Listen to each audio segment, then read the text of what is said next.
वलो ज़र्रहु गस्लु शुकूकी रिजलैहि। अगला मसला, बाज़ औक़ात ये होता है कि इंसान की जो एड़ियाँ हैं वो फट जाती हैं। जैसे कि सर्दियों में आपने देखा होगा कि बाद लोगों की एड़ियाँ फट जाती हैं, तो फिर वो उसके ऊपर कोई दवा वग़ैरह लगा लेते हैं।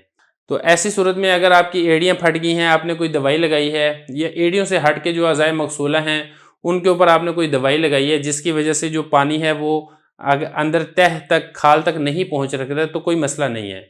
तो अगर तो आपको नुकसान पहुँचता हो, अगर आप उस दवाई को हटाते हैं तो आपको ज़ख़म तकलीफ़ देता हो, या वही जो एड़ियाँ हैं वैसे अगर आप पानी पहुँचाते हैं तो दर्द करती हो, तो जो दवाई आपने लगाई है आप उसके ऊपर पानी बहा लें, ये काफ़ी है, आपका वज़ू ये हो जाएगा।